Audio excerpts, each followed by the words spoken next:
안녕하세요. 성서 아카데미 두 번째 시간을 담당한 강주공 목사입니다. 성서 아카데미가 시대적으로 진행이 되고 있는데 지난 시간 이사야에 이어서 이제 두 번째 예레미야에 대해서 살펴보고자 합니다. 예레미야는 총 몇 장으로 되어 있죠? 1장부터 52장까지 되어 있습니다. 핵심은 회개의 촉구와 유다의 사악함에 대한 하나님의 경고와 심판으로 구성되어져 있는 말씀입니다. 예레미야 52장은 크게 네 단락으로 구분할 수가 있습니다. 먼저 첫 번째 1장은 예레미야의 소명에 관련된 말씀입니다. 예레미야의 사명은 뽑고 파괴하는 것이고 또 북으로부터 기울어진 끓는 가마에서 비롯한 재앙으로 그 예언이 이루어질 것을 선포하는 말씀입니다. 그러나 하나님의 부르심이 있지만 예레미야는 선뜻 아멘 제가 하겠습니다 이렇게 고백하지 못했습니다. 마치 모세처럼 저는 아이라 말을 할 수가 없습니다. 부족합니다. 이렇게 머뭇머뭇거리고 있는 예레미야를 만날 수가 있습니다. 그러나 하나님의 권위를 심어주시면서 예레미야가 사역을 잘 시작할 수 있도록 하나님께서 능력을 주시고 힘을 주시고 도와주십니다. 두 번째는 2장에서 45장까지의 말씀입니다. 여기에는 하나님의 선민 위에 부으신 하나님의 심판에 관련된 말씀으로 되어 있습니다. 죄 가운데 있는 유다를 향해 돌아오라 이렇게 말씀하시면서 참 예언과 거짓 예언에 대해서도 말씀하고 있습니다. 그리고 옛 언약을 잊고 새 언약을 기억하라는 하나님의 말씀도 담겨 있습니다. 세 번째는 46장부터 52장까지의 말씀입니다. 열방을 향한 하나님의 심판에 대해서 말씀하시면서 또 애굽으로 시작해서 바벨론에 대한 말씀으로 끝을 맺고 있습니다. 마지막 네 번째는 처음 1장처럼 52장 한 장만으로 구성되어 있는데 52장에는 이스라엘이 어떻게 바벨론의 포로가 되었는지 예루살렘의 최후에 대해서 말씀하고 있습니다. 1장에서 예레미야의 사역이 뽑고 파괴하는 것처럼 예루살렘은 바벨론에 의해 완전히 멸망하게 된다는 것을 생생하게 보여주는 것이죠. 그러나 뽑고 파괴하는 것뿐만 아니라 건설하고 심는 것도 예레미야의 사역이었습니다. 새로운 역사는 바벨론에 끌려간 포로들을 통해 시작될 것이고 이 내용 또한 52장 마지막 부분에 세 차례 포로들의 숫자를 언급함으로써 희망을 나타내주고 있습니다. 이러한 예레미야의 전체적인 말씀을 기억하면서 먼저 한 가지 질문으로 시작하고자 합니다. 첫 번째, 예레미야 그는 누구일까요? 여러분 예레미야를 어떻게 알고 있습니까? 먼저 예레미야라는 이름의 뜻을 보면 여호와께서 던지다라는 뜻을 가지고 있습니다. 여기에서 던지다라는 것은 하나님의 심판을 의미하는 상징적 이름의 의미입니다. 그리고 선지자 예레미야의 별명, 우리는 예레미야를 어떻게 부르죠? 그렇죠. 눈물의 선지자다 이렇게 부르고 있죠. 또한 고독의 선지자다라는 별명도 있습니다. 예레미야는 아나돗의 제사장 hil기야의 아들로 태어난 제사장이죠. 예레미야는 제사장의 신분으로 태어나서 하나님의 섭리로 말미암아 선지자가 되었고 시련 가운데서 하나님의 진리를 위한 보루 역할을 감당했던 선지자였습니다. 그렇다면 무엇 때문에 예레미야에게 눈물의 선지자, 고독의 선지자라는 별명이 붙여졌을까요? 세 가지 의미가 담겨 있습니다. 하나는 하나님께서 사랑하는 선민들이 죄악으로 말미암아 심판당하고 멸망당하기 때문에 그 모습을 지켜보고 있는 예레미야가 울 수밖에 없었던 것이죠. 유다 백성들의 멸망 현장을 보는 예레미야는 예레미야서 4장 19절의 말씀 슬프고 아프다 내 마음속이 아프고 내 마음이 답답하여 잠잠할 수 없다 이 고백처럼 비탄의 눈물을 흘릴 수밖에 없었던 것입니다. 두 번째, 그 사역 때문이죠. 사역이 얼마나 힘들었으면 눈물로써 사역을 감당했을까요? 예레미야서 9장 1절을 보면 예레미야가 울어야만 하는 이유가 담겨 있습니다. 어찌하면 내 머리는 물이 되고 내 눈은 눈물 근원이 됐고 죽임을 당한 딸 내 백성을 위하여 주야로 울리로다. 아멘. 이처럼 심판을 선포해야 하는 자신의 사명과 또한 동족을 향한 처절한 연민 사이에 서 있는 예레미야의 고통, 고민, 갈등이 얼마나 심각해져 있는지를 알 수가 있는 것이죠. 그렇게 예레미야는 27장을 통해 나라가 멸망할 것이니 바벨론에게 항복하라 이렇게 선포하게 됩니다. 하나님께서는 죄악으로 가득 찬 유다를 심판하시기로 작정하셨기 때문에 포로 생활은 절대로 피할 수 없었다라는 것이죠. 마지막으로 세 번째는 거짓 선지자들의 사역이 예레미야를 참으로 힘들게 하고 아프게 했습니다. 유다 백성들이 하나님의 메시지를 잘 듣지 않는 것도 있었지만 왜곡된 말씀을 선포하는 거짓 선지자들로 인한 그 고통, 이 아픔이 예레미야를 힘들게 했다는 것이죠. 이로 인해 예레미야는 하나님과 갈등해야 했고 선포해야 되는 메시지와 갈등해야 했고 또는 동족, 유다 백성들과 갈등해야 했었습니다. 그럼 지금부터 눈물로 사역했던 예레미야의 삶을 살펴보면서 이제 은혜의 시작, 오늘 타이틀 있지 않습니까? 제목처럼 은혜의 시작으로 한번 들어가 보도록 하겠습니다. 예레미야는 우리가 누구인지 아주 자세하게 알 필요가 있습니다. 앞서 잠깐 말씀을 드린 것처럼 예레미야는 제사장이자 위대한 선지자, 하나님의 일꾼이었습니다. 그는 태어나기 전부터 선지자가 되라는 하나님의 명령을 받죠. 선지자의 삶이 여러분 순탄할까요? 그렇지 않습니다. 얼마나 힘든지 예레미야서에 아주 자세하게 나타나고 있습니다.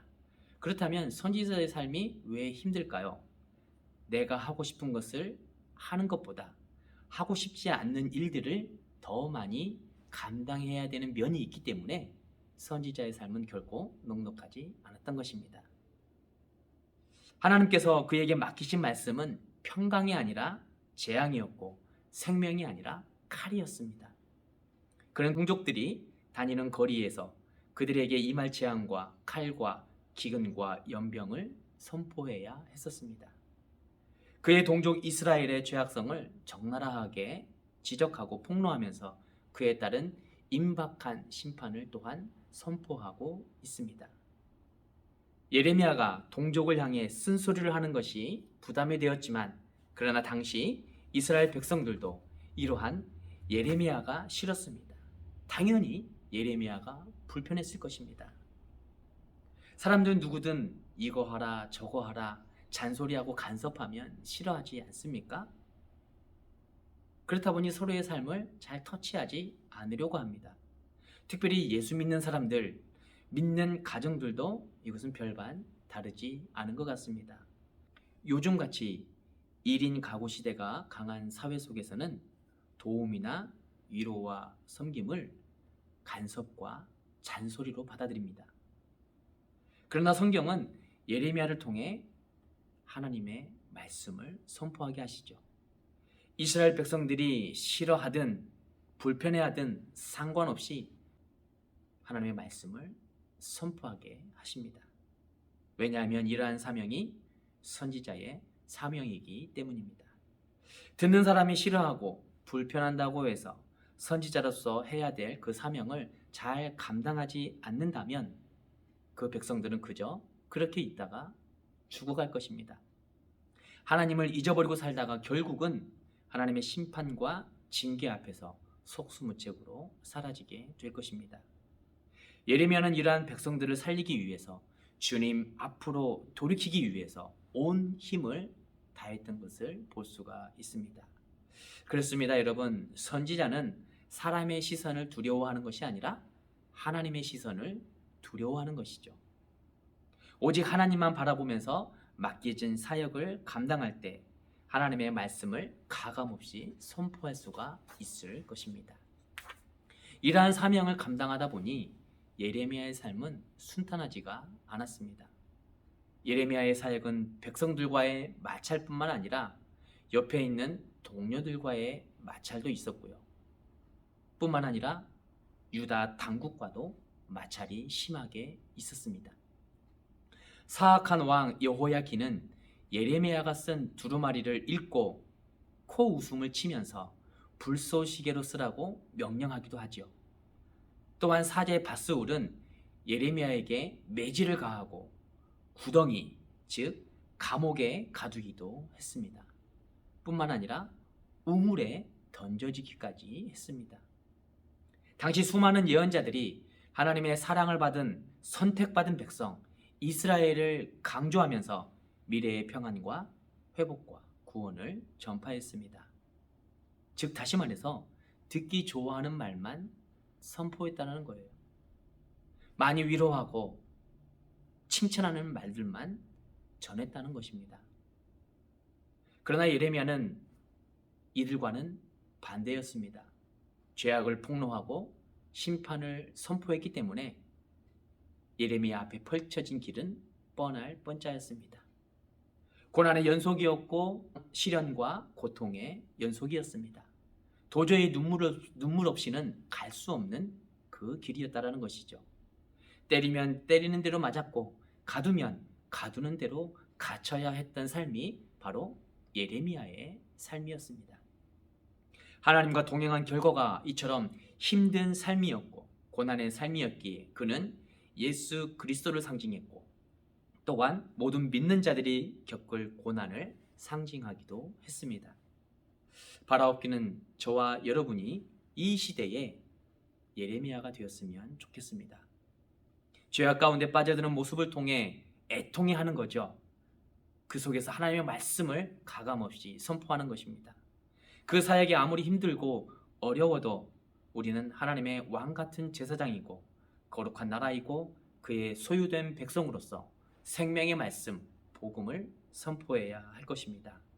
하나님 말씀 앞에서 우리의 정체성을 기억하면서 시대적 사명을 잘 감당하는 이 시대의 예레미야가 되시기를 축복합니다. 두 번째, 예레미야의 배경을 우리가 또한 알 필요가 있습니다. 예레미야가 하나님의 말씀을 선포하는 것이 얼마나 힘든 시기였는지, 그럼에도 하나님의 말씀을 왜 선포해야 하는지 시대적 배경을 한번 살펴보겠습니다.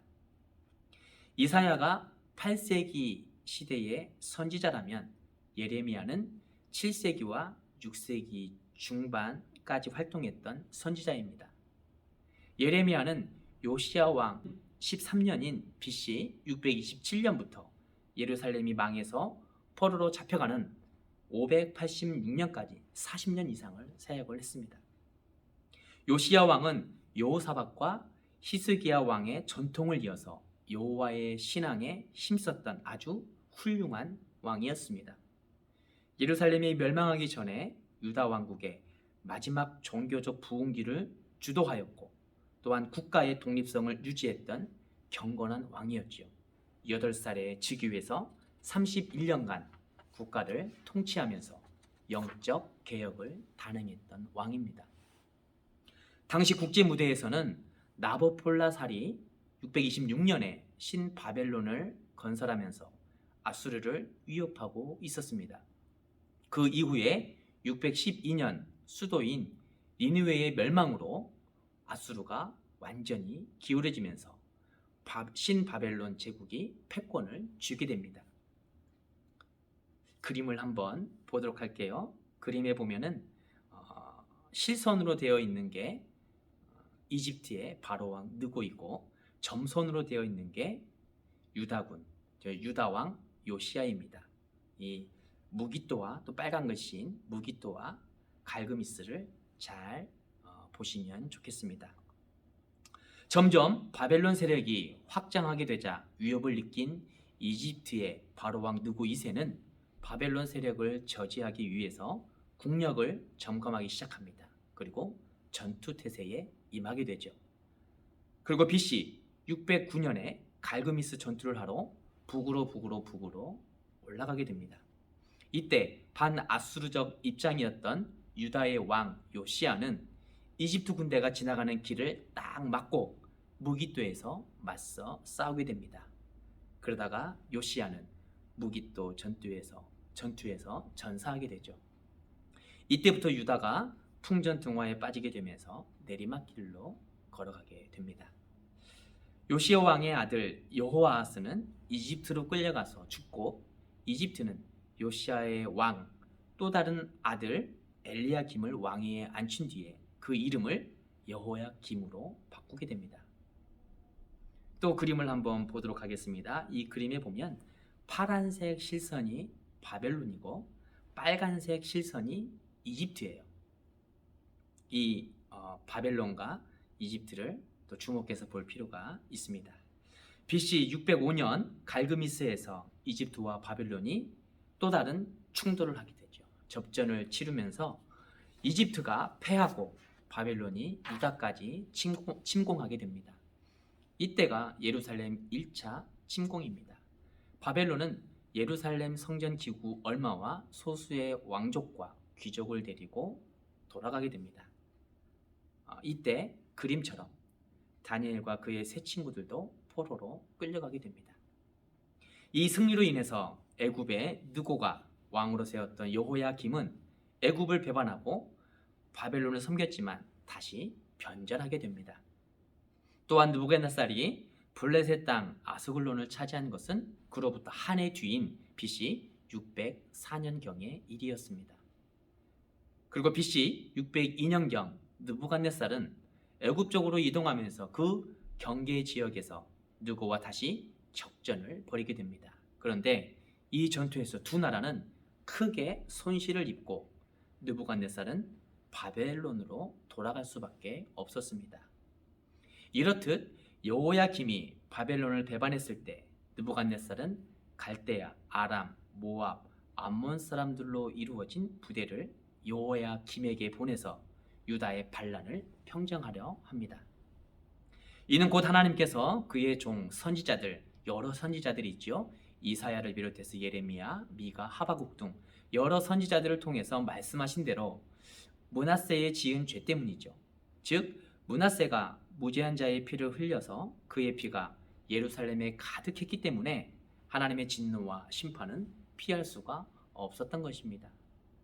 이후 여호야김이 죽자 그의 아들 여호야긴이 나이 18세에 왕위에 올라서 예루살렘을 3개월 동안 다스리게 됩니다. 그런데 아버지 여호야김의 모든 행위를 따라서 하나님께서 보시기에 악한 일들을 행하게 됩니다. 이러한 신앙적으로 정치적으로 약해져 있었던 상황 가운데 바벨론은 BC 597년에 예루살렘을 다시 공격하게 되는데 이때가 2차 침공입니다. 그 2차 침입으로 성전을 침입하고 있는데 그림을 보시면 좋을 것 같습니다. 전투하는 장면이 나오고 있죠. 또 그 밑에 그림이 있습니다. 느부갓네살은 예루살렘에 2차로 침공하면서 성전의 모든 보물과 왕궁의 보물, 왕과 그의 어머니를 비롯해서 예루살렘의 백성과 지도자, 용사 10,000명, 장인과 대장장이 등 웬만한 모든 사람들을 다 포로로 끌고 가게 됩니다. 이때 선지자 에스겔도 함께 끌려갔던 것이죠. 이후 여호야긴의 숙부 시드기야를 왕으로 앉혔지만 그도 예레미야의 권고를 무시하고 친애굽 정책을 펴다가 느부갓네살의 3차 침공을 받게 됩니다. 이로 인해 예루살렘과 성전은 회파되고 시드기야는 두 눈이 뽑혀서 포로로 잡혀가게 되고 유다는 망하게 됩니다. 이때가 BC 586년입니다. 마치 우리나라의 조선 말기처럼 우울하고 불운한 때와도 같습니다. 유다가 무너진 근본 이유가 무엇입니까? 죄악으로 인해서 하나님께서 떠났던 거예요.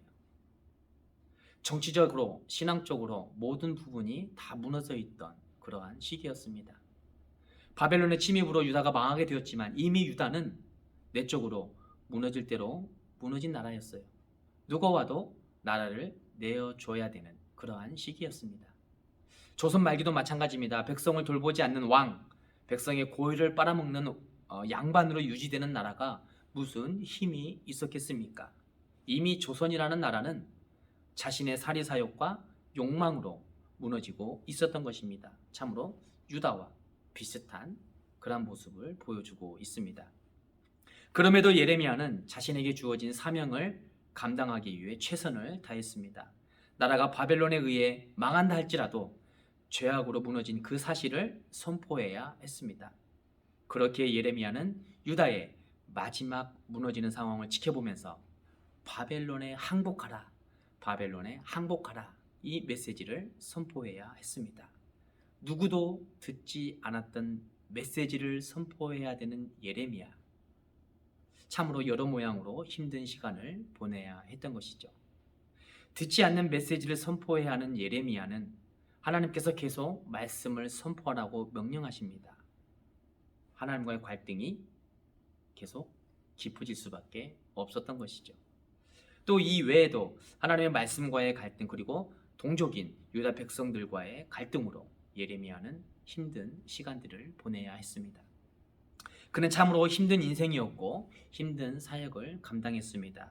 이렇듯 성경은 예레미야의 사명과 사역을 통해 역사의 주인이신 하나님 그리고 하나님의 인도하심과 계획하심을 잘 보여주고 있습니다.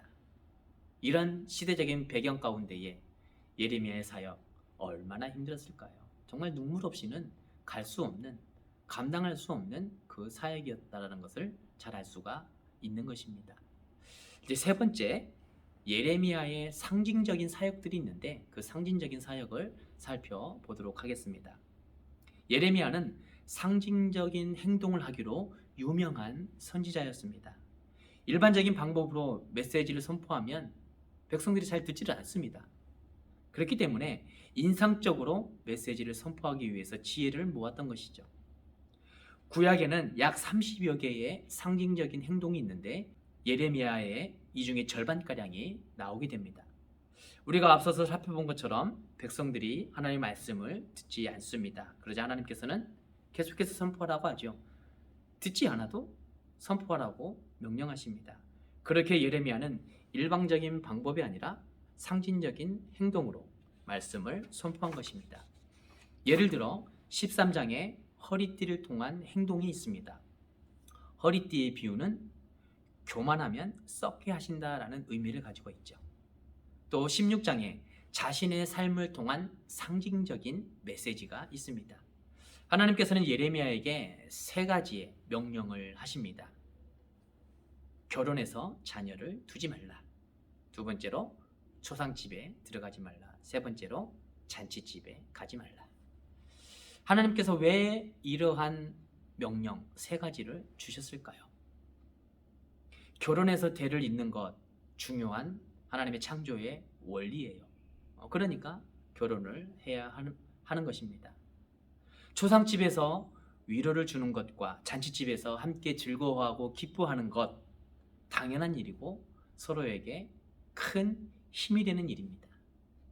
이러한 위로와 소망을 주는 것, 기쁨을 서로 나누는 것 당연히 해야 할 일들입니다. 그럼에도 하나님께서는 금하신 이유가 있어요.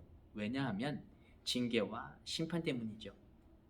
하나님의 심판이 임하면 모든 집이 상갓집이 될 것이기 때문에 갈 이유가 없다라는 거예요.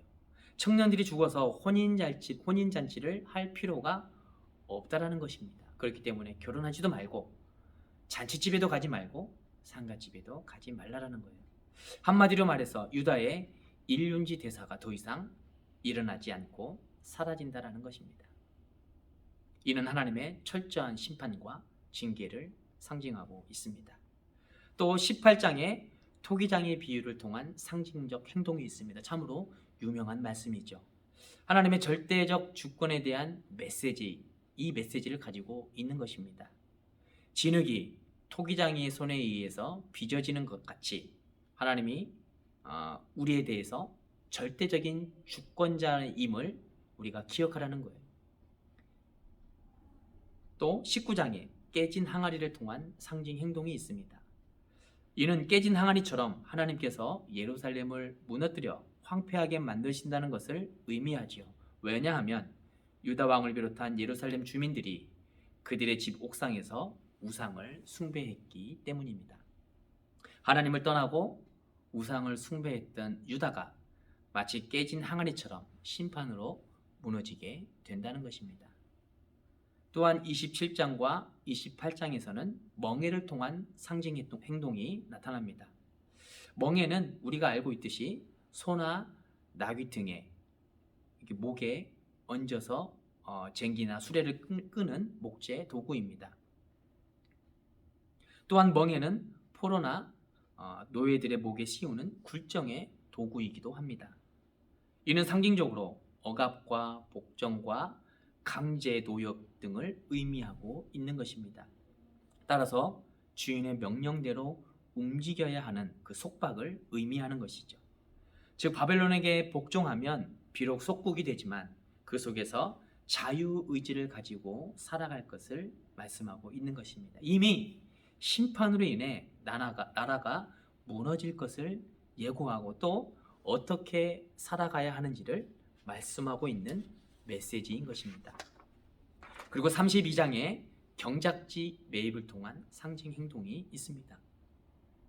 이는 하나님의 명령에 따라 밭을 매입한 것이기 때문에 하나님의 때에 예루살렘이 반드시 회복된다는 것을 의미하고 있습니다. 즉 다시 말해서 소망과 구원의 의미를 담고 있는 것입니다.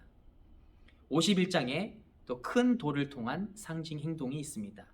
책에 돌을 메어 유브라데 강에 던지는 행동은 바벨론을 향한 하나님의 변함없는 심판을 의미합니다. 바벨론을 향한 심판의 메시지가 있는 책을 다시는 떠오르지 못하도록 돌로 묶어서 물에 던진다는 것은 확실한 하나님의 심판과 징계를 의미합니다. 절대로 심판을 피할 수 없다라는 것이죠. 이처럼 예레미야의 다양한 행동을 통해서 하나님의 심판과 또한 일하심을 선포하고 있습니다.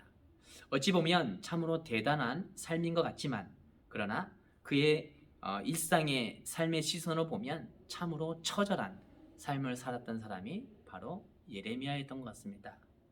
결혼하지도 말라, 자녀도 갖지 말고 잔치집에나 초상집에도 가지 말라. 일반적인 삶에 있어서는 나타나지 않는 일이죠. 더군다나 다양한 상징적 행동을 통해서 하나님의 심판과 메시지를 선포해야 하는 사명이 있었기에 그 모든 사역을 감당하기란 참으로 힘들고 어려운 삶이었던 것입니다. 참으로 비참한 삶을 살도록 요구받은 선지자가 바로 예레미야였죠. 그러나 비참한 삶을 살아가도록 요구받았지만 하나님께서는 또 다른 은혜와 축복을 준비하십니다. 겪어보지도 못했던, 그동안 누려보지도 못했던 은혜를 준비하고 계셨던 것입니다. 이제 마지막으로 예레미야를 통해 은혜의 시작을 살펴보고자 합니다. 네 번째, 은혜의 시작. 이것은 구원의 희망 그리고 새 언약을 의미합니다. 예레미야서가 다 우울한 것만은 아닙니다. 심판의 메시지를 통한 하나님과의 갈등, 유다 백성들과의 갈등, 또 자신과의 갈등, 다양한 어려움, 또 조금씩 딱딱한 면도 있지만 그러나 동시에 은혜가 시작되고 있다는 사실을 성경은 말씀하고 있습니다. 예레미야서도 다른 예언서처럼 하나님께서 구원과 희망의 메시지를 주고 있다는 것이죠. 그 구원과 희망의 메시지 첫 번째가 무엇일까요? 포로 귀환입니다. 그들이 70년이 지나면 포로 생활에서 돌아올 것을 예언하는 구원과 희망이 있습니다. 70년 동안 얼마나 힘들었을까요? 마음껏 하늘을 쳐다보지도 못하고 마음껏 숨을 쉴 수도 없었을 것입니다. 그러나 거기에서 선민이었던 이스라엘 백성들의 역사가 끝나는 것이 아니고 하나님께서는 희망의 씨앗을 심고 계셨다는 사실이에요. 귀환이라는 소망의 은혜를 주셨던 것입니다. 두 번째로 새 언약의 메시지도 담겨 있습니다. 새 언약에 관한 말씀이 예레미야 31장 31절부터 33절까지인데 제가 한번 읽어보겠습니다. 여호와의 말씀이니라. 보라, 날이 이르리니 내가 이스라엘 집과 유다 집에 새 언약을 맺으리라. 이 언약은 내가 그들의 조상의 손들을 잡고 애굽 땅에서 인도하여 내던 날에 맺은 것과 같지 아니할 것은 내가 그들의 남편이 되었어도 그들이 내 언약을 깨뜨렸음이라. 여호와의 말씀이니라. 그러나 그날 후에 내가 이스라엘 집과 맺을 언약은 이러하니 곧 내가 나의 법을 그들의 속에 두며 그들의 마음에 기록하여 나는 그들의 하나님이 되고 그들은 내 백성이 될 것이라. 여호와의 말씀이니라. 아멘.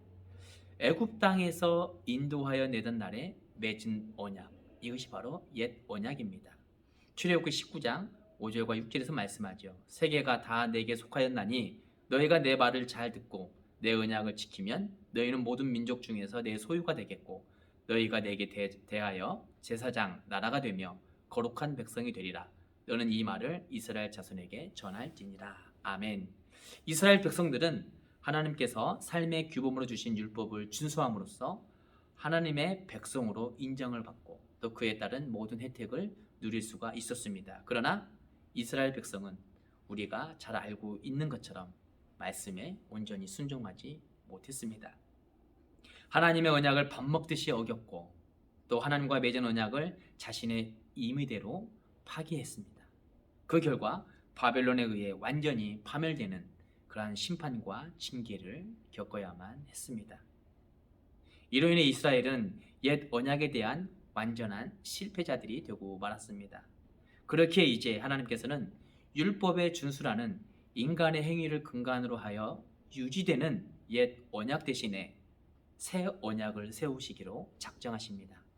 새 언약은 마음에 하나님의 법이 새겨질 것이며 하나님께서 죄를 기억하지 않는다는 것이에요. 새 언약은 연약한 인간의 행위와 관계없이 영원히 폐하여지지 않을 언약이라는 것입니다. 즉 다시 말해서 예수 그리스도를 의미합니다. 예수 그리스도의 구속 사역과 그에 대한 믿음을 근간으로 하여서 세워지는 언약이 바로 새 언약인 것이죠. 우리는 결국 이 새 언약에 근거하여 우리의 행위와 관계없이 예수님을 믿음으로써 하나님의 백성으로 인정받고 구원을 얻을 수가 있는 것입니다. 이제는 율법이 아닌 예수 그리스도를 통해 구원을 누리게 되었다는 것이죠.